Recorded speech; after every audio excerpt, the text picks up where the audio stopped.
তফাৎ আরও বাড়িয়ে দিল তৃণমূল কংগ্রেস। 29টা 42টার মধ্যে 29টা আসনে তৃণমূল কংগ্রেস প্রার্থীরা এগিয়ে, প্রায় 30 ছুঁই।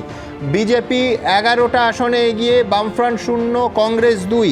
3-4টে লেটেস্ট আপডেট। বনগাঁয় শান্তনু ঠাকুর বিজেপি প্রার্থী 5000-এরও বেশি ভোটে এগিয়ে। হুগলিতে রচনা বন্দ্যোপাধ্যায়, লকেট চট্টোপাধ্যায়কে পেছনে ফেলে এগিয়ে গেছেন রচনা বন্দ্যোপাধ্যায়।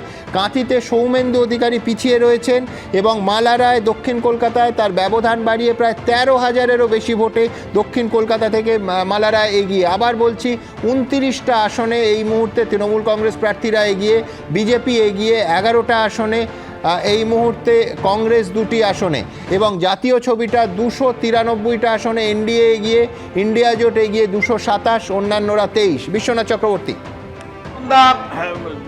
রাজ্য স্তরে যে রেজাল্ট আমরা পাচ্ছি সেই রেজাল্ট কিন্তু যথেষ্ট আশাব্যঞ্জক তৃণমূলের জন্য।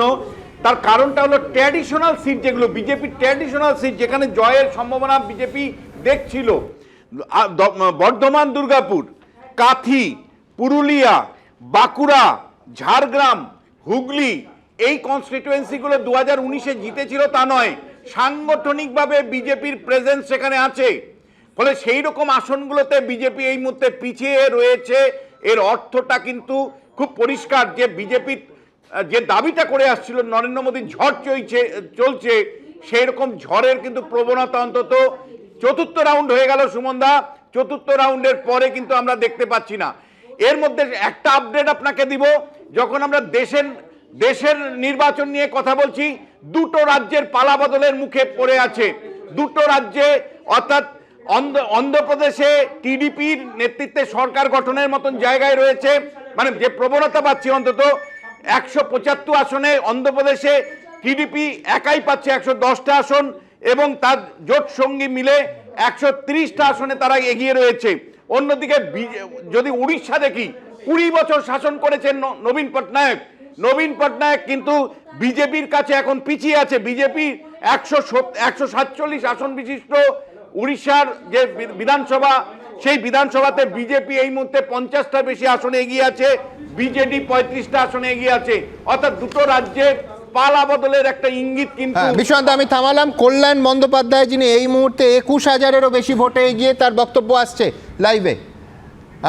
আমি দ্রুত কয়েকটা আপডেট দিয়ে নিই। এক হচ্ছে মালদা দক্ষিণে ঈশা খান চৌধুরী কংগ্রেসের প্রার্থী, তিনি 7,000-এরও বেশি ভোটে এগিয়ে। দক্ষিণ কলকাতায় মালা রায় 32,000-এরও বেশি ভোটে এগিয়ে। সায়নী ঘোষ তার ব্যবধান ক্রমশ বাড়াচ্ছেন, এখন 20,755টি ভোটে সায়নী ঘোষ এগিয়ে। বিশ্বনাথ দা, বলছিলাম সুমনদা, খুব পরিষ্কার করে বিজেপি, মানে রাজ্য স্তরে যদি দেখি, তাহলে বিজেপি তার ভোট ধরে রাখতে পারছে না। যেমন একদিকে, অর্থাৎ 2019 তো দূরের কথা, 2021-এর বিধানসভার প্রাপ্ত ভোটই তারা ধরে রাখতে পারছে না।